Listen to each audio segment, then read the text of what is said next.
دوزخ سے نجات کے حوالے سے ہم بات کریں گے. ہمارے ساتھ علامہ مفتی سلیم رضا قادری صاحب. علامہ صاحب کیا کہیں گے؟ آج یہ اشرا آخری ہے دوزخ کے نجات کے حوالے سے، اور کیا کرنا چاہیے ہمیں اس کی بخشش کے لیے؟ بسم اللہ الرحمن الرحیم.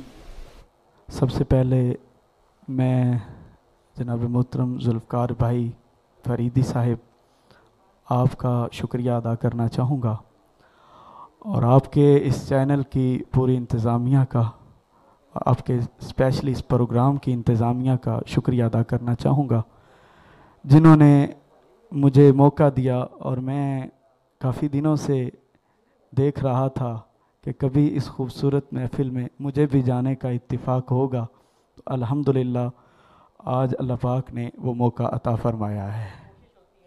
اپنے دیکھنے والوں کے لیے ایسے لوگوں کو لے کے آئیں جو ان کے بڑے آسان طریقے سے جوابات دیں، اور ان کے ذہنوں میں بہت سے ایسے سوالات ہوتے ہیں جو اسلامک نظریہ کے حساب سے ہوتے ہیں. اور یہ پلیٹ فارم ہمیشہ اس پلیٹ فارم نے کوشش کی ہے کہ اچھے سے اچھا ثنا خوان اور وہ لوگ جن کی یہ خواہش ہے کہ ہم بھی سکرین سے استفادہ حاصل کریں، یہ پلیٹ فارم رائل نیوز نے انہیں یہ مہیا کیا ہے. الحمدللہ اللہ پاک اس کاوش کا آپ کو اچھا اجر عطا فرمائے. آپ نے سوال یہ کیا کہ یہ آخری اشرہ جو ہے یہ عتق نار یعنی جہنم سے آزادی کا اشرہ ہے. اگر ہم حدیث کا مطالعہ کرتے ہیں اور قرآن کا مطالعہ کرتے ہیں تو ہمیں عتق نار کے باب میں بہت سی قرآنی آیات نظر آتی ہیں اور بہت سی احادیث نبویہ نظر آتی ہیں. میں ایک آیت اور ایک حدیث پاک کا حوالہ دے کر بات کرنا چاہوں گا. اللہ پاک فرماتا ہے لا تقنطوا من رحمت اللہ، اللہ کی رحمت سے مایوس کبھی نہیں ہونا. کبھی بھی اللہ کی رحمت سے ہمیں مایوس نہیں ہونا چاہیے. اور میں نے صحیح مسلم کی ایک حدیث پاک میں پڑھا ہے، حضرت امام محمد بن حجاج، حضرت امام مسلم بن حجاج قشیری رحمۃ اللہ علیہ صحیح مسلم میں یہ حدیث پاک لکھتے ہیں، فرماتے ہیں کہ سب سے آخری شخص جب جہنم سے نکلے گا، جس کو اللہ پاک جہنم سے آزادی نصیب فرمائے گا، وہ دوبارہ جہنم کی طرف پلٹ کر بھی نہیں دیکھے گا اور اللہ کا شکر ادا کرے گا کہ یا اللہ تیرا لاکھ لاکھ شکر ہے کہ تو نے مجھے جہنم سے بچا لیا.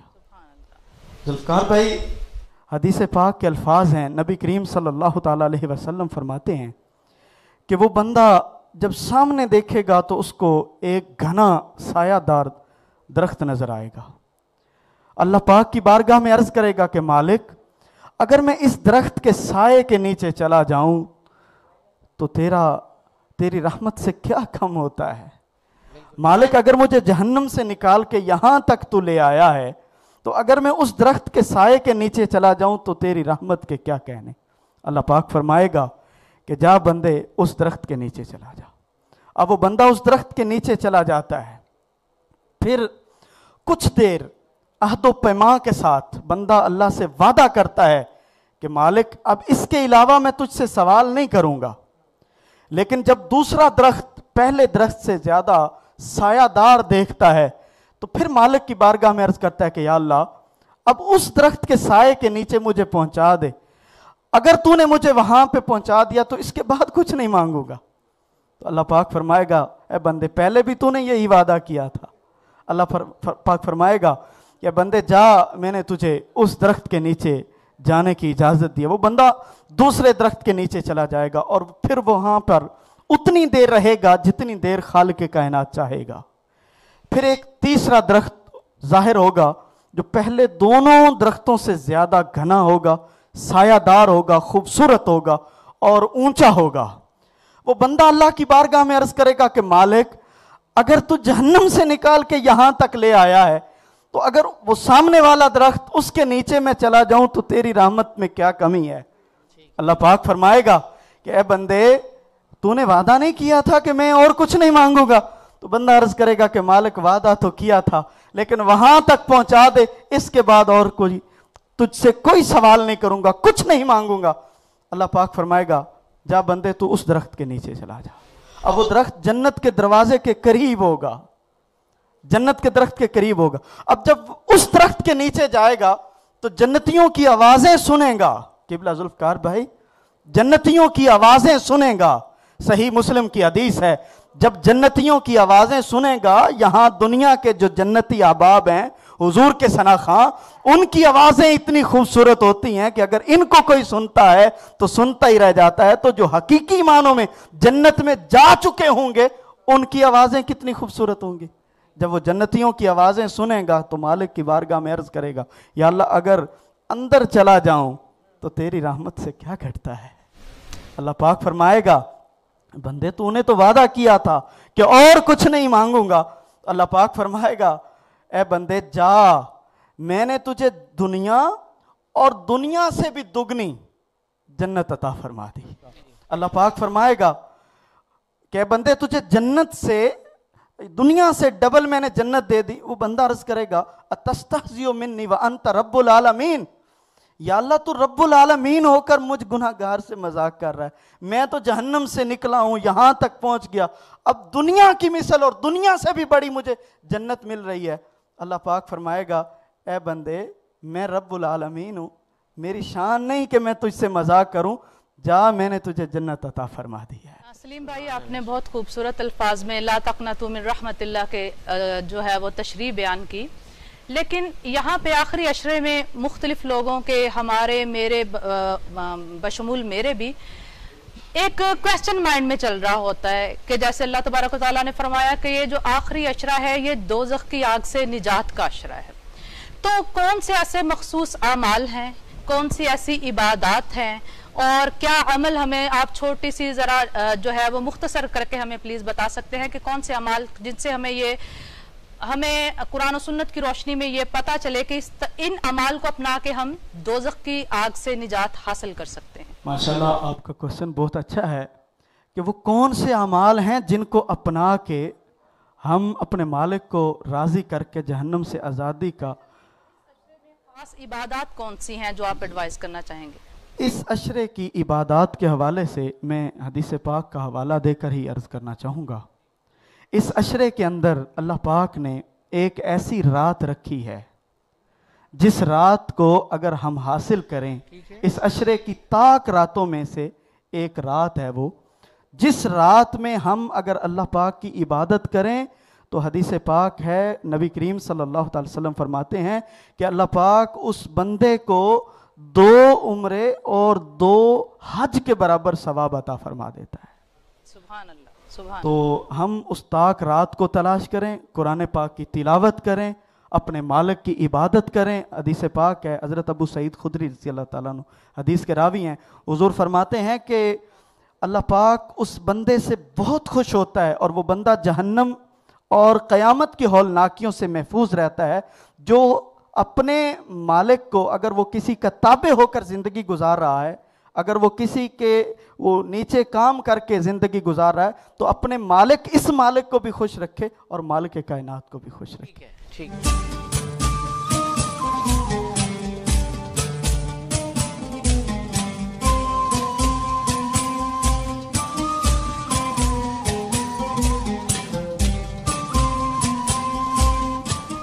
ہمارے ساتھ آج جس ٹاپک کے حوالے سے ہم بات کر رہے ہیں دوزخ سے نجات کی, سرکار دو جہاں صلی اللہ علیہ وآلہ وسلم نے فرمایا کہ دوزخ اور جنت تمہارے والدین بھی ہیں. میں علامہ صاحب ہمارے ساتھ ہیں, سبحان اللہ. میں چاہوں گا کہ اس حوالہ سے بھی بتائیں کہ دوزخ, جنت تو ہمارے والدین ہیں, دوزخ کا بھی کہا گیا, کیوں کہا گیا, اس حوالہ سے آپ. جی بالکل, اللہ پاک نے 2 رستے ہمارے لیے رکھے ہیں. اگر ہم اپنے ماں باپ کی خدمت کریں تو خدمت کے اندر جنت ہے. ٹھیک ہے. ماں کے بارے میں حضور نے فرمایا الجنت تحت اقدام الامہات, جنت تمہاری ماں کے قدموں کے نیچے ہے. سبحان اللہ. آج کئی لوگ نہ جانے کہاں کہاں گھومتے ہیں, ٹھوکریں کھاتے ہیں کہ ہم جی اللہ کے قریب ہونا چاہتے ہیں, تو اللہ کے قریب کہیں اور جانے کی ضرورت ہی نہیں ہے. الجنت تحت اقدام, اور باپ کے بارے میں فرمایا حضور نے الوالد اوسط ابواب الجنہ فان شئت فحافظ او ضيع. والد جنت کا درمیانہ دروازہ ہے، اگر چاہو تو اس کی حفاظت کر لو اور جنت میں چلے جاؤ، چاہو تو اس کو ضائع کر دو اور جہنم میں چلے جاؤ. حوالے سے میں آپ کو مزید آگے لے کے چلنا چاہ رہی ہوں کہ اسپیشل اس آخری عشرہ میں، اس لاسٹ عشرہ میں اللہ تبارک و تعالیٰ نے اس عشرہ کو تقریباً فضیلتوں اور برکتوں سے بھر دیا ہے. بالکل. اعتکاف اس عشرے میں ہے، لیلۃ القدر اس عشرے میں ہے، اللہ تبارک و تعالیٰ نے لیلۃ الجائزہ اس عشرہ میں رکھی، اللہ تبارک و تعالیٰ نے اس عشرے کا اسپیشلی اجر پچھلے سارے عشروں سے کئی گنا زیادہ کر دیا. اس کے علاوہ لیلۃ القدر کے علاوہ آخری جمعے کو اللہ تبارک و تعالیٰ نے ایک خاص جو ہے وہ فضیلت بخشی. تو اسپیشلی اس عشرے میں ایک بہت ہی اللہ کی محبوب عبادت دیکھا جائے تو اس ٹائم پوری دنیا جو ہے وہ کرنٹائن میں ہے. کرنٹائن کا ایک جسے لفظی مطلب وہ کیا ہے؟ وہ ہے اعتکاف. اگر دیکھا جائے تو کرنٹائن بھی اعتکاف ہی ہے. بالکل جیسے ہم خلوت میں ہو گئے ہیں، دیکھیں اللہ نے ہمیں خلوت دی ہے دوبارہ. بالکل خلوت دی ہے اللہ تبارک و تعالیٰ نے تمام انسانوں کو. پہلے تو میں یہ کہنا چاہوں گی کہ انسان کو بڑا غرور ہوتا ہے اپنے سجدوں کا، اپنی عبادات کا. تو اللہ تبارک و تعالیٰ نے وہ غرور ایک سیکنڈ کے لیے ختم کر دیا. جو میرا اپنا ماننا ہے کہ اس ٹائم کوئی بندہ جو ہے ایک اسپیسیفک لمٹ ہے جو کعبہ میں جا سک رہی ہے، ایک اسپیسیفک لمٹ ہے جو مدینہ جا پا رہی ہے. سب سے پہلے تو اس کے علاوہ اللہ تبارک و تعالیٰ نے پوری دنیا کو خلوت میں کر دیا، پوری دنیا کو تنہائی میں کر دیا. اگر ہم چاہیں تو اس کرنٹائن کو، اگر ہم چاہیں تو اس پورے کے پورے ٹائم کو نفلی اعتکاف میں بھی تبدیل کر سکتے ہیں. بالکل ٹھیک ہے. تنہا تو ہم ہیں ہی اس ٹائم، سوشل ڈسٹنس میں تو ہم آلریڈی ہیں ہی. دیکھا جائے تو کسی سے مل نہیں سکتے، کسی سے بات نہیں کر سکتے، کسی کے پاس نہیں جا سکتے. ایک خاص لمٹ رکھنی ہے ہمیں. تو اس کو ایک اچھا پوزیٹیو وے میں بھی لے کے جایا جا سکتا ہے اگر ہم اپنے ہی دل میں اس کو ایک نفلی اعتکاف کی طرح لے لیں اور اسی جو ہے کرنٹائن کے پیریڈ کو نیکی میں لے کے جائیں. لیکن جو میرا موضوع تھا، جو میرا کوسچن تھا، وہ یہ تھا کہ ایک بہت ہی بلند، بہت ہی بڑی عبادت اس عشرہ میں چل رہی ہے، وہ ہے اعتکاف. تو تھوڑی سی پلیز آپ روشنی ڈالیں اعتکاف کی فضیلت کے حوالے سے. جی بڑا اچھا کوسچن ہے اعتکاف کی فضیلت کے حوالے سے، اور ماشاءاللہ آپ نے اس پورے عشرے کی عبادات کو بھی گھیر دیا. میں تو یوں کہوں گا کہ رمضان کا جو تعارف ہے نا وہ ہے ہی اس عشرے کی وجہ سے. بے شک. قرآن کو پڑھیے، اللہ پاک فرماتا ہے شہر رمضان الذی انزل فیہ القرآن. اور قرآن کس عشرے میں نازل ہوا؟ انا انزلناہ فی لیلۃ القدر. تو پورے رمضان کا جو تعارف ہے وہ ہے ہی اس عشرے میں. اور پھر اس میں لیلۃ القدر، اور لیلۃ القدر کی بہت زیادہ فضیلت. نبی کریم صلی اللہ، اعتکاف کا مقصد ہوتا ہے لیلۃ القدر کو تلاش کرنا.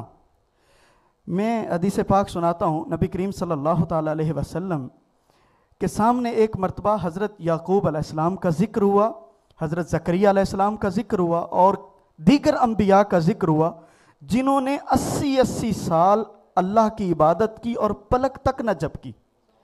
حضور پریشان ہوئے کہ یا اللہ میرے امتیوں کی تو اتنی عمریں نہیں ہوں گی جتنی ان کی عبادت ہے. تو اللہ پاک نے فوراً جبریل امین کو بھیجا، جبریل جاؤ میرے محبوب کو خوشخبری دے دو، انا انزلناہ فی لیلۃ القدر وما ادراک ما لیلۃ القدر لیلۃ القدر خیر من الف شہر. یہ جو 1000 شہر ہیں، 1000 مہینے، یہ 83 سال اور 4 مہینے بنتے ہیں. وہ 80 سال پلک جھپکے بغیر اللہ کی عبادت کرتے رہے. اللہ نے مسلمانوں کو ایک رات دے دی جس ایک رات کی عبادت 83 سال اور 4 مہینے کے برابر ہے. اور جو ہے وہ اگر دیکھا جائے تو لیلۃ القدر کو ہمیں کن راتوں میں تلاش کرنا چاہیے؟ کوئی اسپیسیفک رات ہے یا اللہ تبارک و تعالیٰ نے ایک اشارہ دے دیا قرآن کریم میں کہ ان راتوں میں تلاش کیا جائے؟ لیلۃ القدر کو ہم کن راتوں میں تلاش کریں، اس حوالے سے جب ہم نبی پاک صلی اللہ تعالیٰ علیہ وسلم کے فرامین ذیشان کا مطالعہ کرتے ہیں تو حضور نے فرمایا کہ لیلۃ القدر کو رمضان کے آخری عشرے کی تاک راتوں میں تلاش کرو. لیکن اس رات کو مخفی رکھا گیا، اس میں بھی ایک راز ہے، اس میں بھی ایک راز ہے۔ علماء اس کی حکمت بیان کرتے ہیں کہ اس کو مخفی رکھنے کا راز یہ ہے کہ اگر انسان کو پتہ چل جائے کہ یہی رات ہے تو انسان بس اسی عبادت پر ہی اکتفا کر لے۔ اس لیے اللہ پاک نے اس رات کو مخفی رکھا تاکہ انسان اس عشرے کی ہر تاک رات اپنے مالک اور خالق کو راضی کر سکے۔ بہت شکریہ، بہت شکریہ۔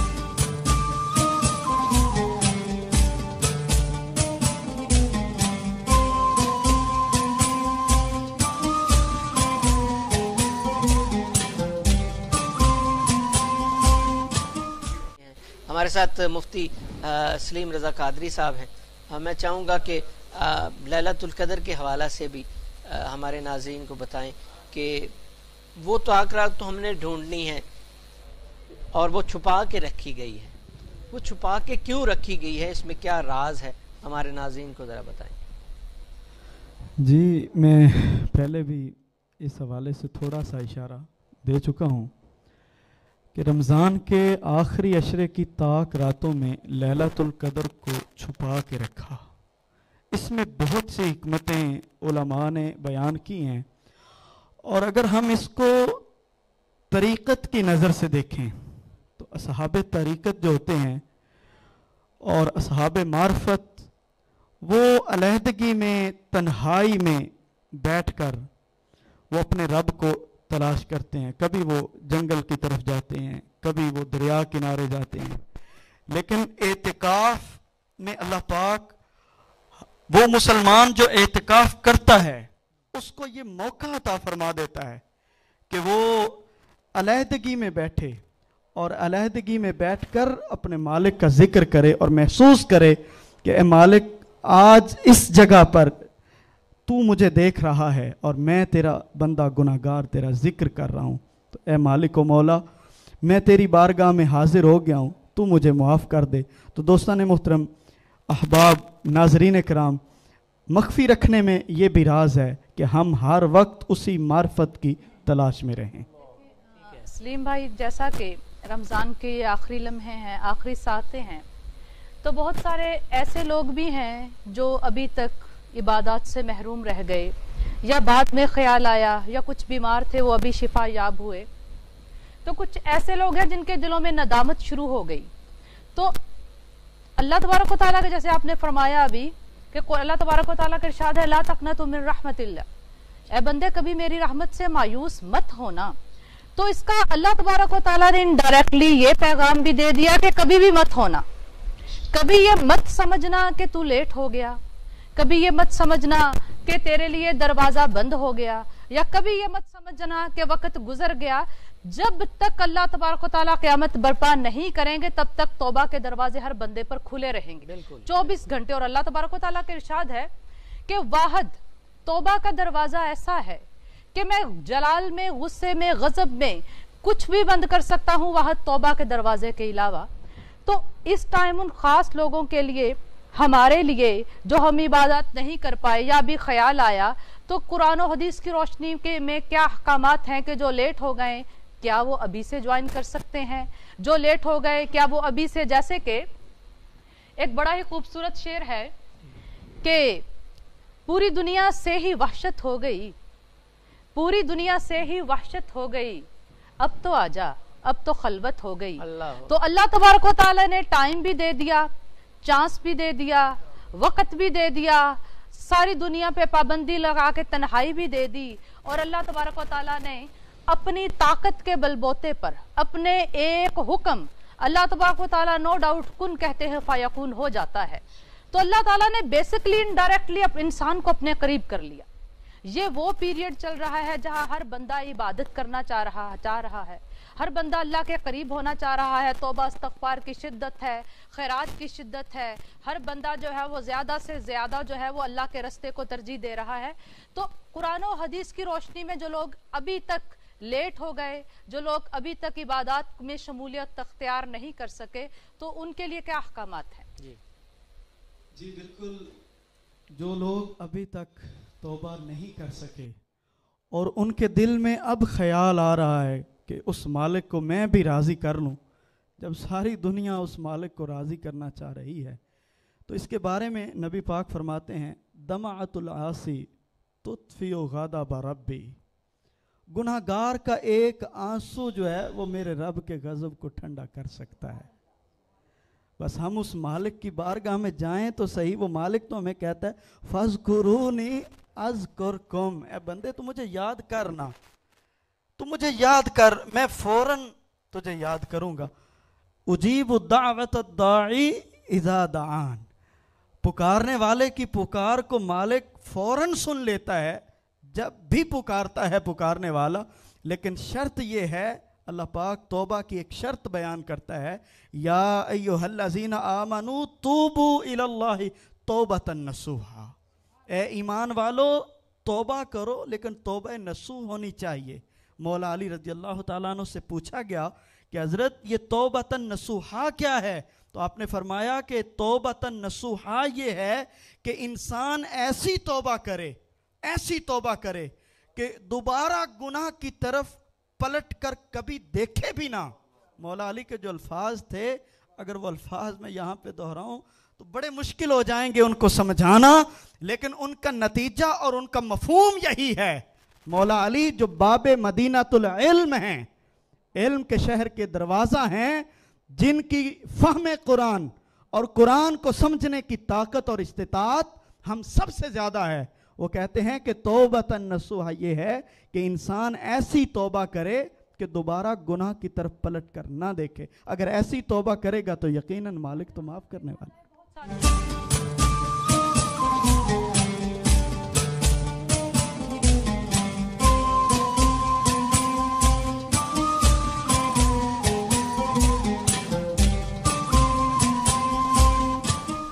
چاہوں گا کہ ہمارے ساتھ مفتی صاحب دعائیہ کلمات جو ہیں، قبولیت کا وقت ہے اور افطار کے ہم قریب ہیں، تو آپ دعا فرمائیں۔ جی 2 منٹ۔ الرحمن الرحیم، اللہم صلی علی سیدنا و مولانا محمد وعلی آل سیدنا و مولانا محمد وبارک وسلم وسلم علیہ۔ ربنا آتنا فی الدنیا حسنۃ وفی الآخرۃ حسنۃ وقنا عذاب النار۔ اللہم انی لک صمت وبک آمنت وعلیک توکلت وعلی رزقک افطرت۔ یا اللہ پاک، ہم نے یہ روزہ تیری رضا کی خاطر رکھا، اس کو اپنی بارگاہ میں قبول و منظور فرما۔ یا اللہ پاک، جس طرح نبی رحمت صلی اللہ تعالیٰ علیہ وسلم کا فرمان ذیشان ہے کہ روزے دار کو 2 خوشیاں نصیب ہوتی ہیں، ایک افطار کے وقت اور ایک اللہ کے دیدار کے وقت۔ یا اللہ پاک، ہمیں یہ دونوں خوشیاں نصیب فرما۔ اپنے پیارے حبیب نبی رحمت صلی اللہ تعالیٰ علیہ وسلم کی قیامت کے روز شفاعت سے مستفید فرما۔ اس ہمارے ٹوٹی پھوٹی عبادت اور جو یہ محفل منعقد ہوئی، یا اللہ اس کو ہمارے لیے ذریعہ نجات بنا۔ یا اللہ پاک، خصوصاً اس چینل کے مالکان کو اس کا اجر و ثواب عطا فرما۔ نبی رحمت صلی اللہ تعالیٰ علیہ وسلم کے وسیلہ جلیلہ سے اس چینل کو دن دگنی رات چگنی ترقی عطا فرما۔ جتنے بھی حاضرین ہیں کیمرے کے سامنے یا کیمرے کے پیچھے، جنہوں نے بھی اس محفل کو سجانے میں معاونت کی، یا اللہ پاک سب کے درجات کو بلند فرما، سب کو نبی رحمت صلی اللہ تعالیٰ علیہ وسلم کی قیامت کے روز شفاعت سے مستفید فرما۔ ربنا تقبل منا انک انت السمیع العلیم وتب علینا انک انت التواب الرحیم، وصلی اللہ تعالی علی رسولہ خیر خلقہ سیدنا و مولانا شفیعنا و مأوانا محمد وعلی آلہ و اصحابہ اجمعین۔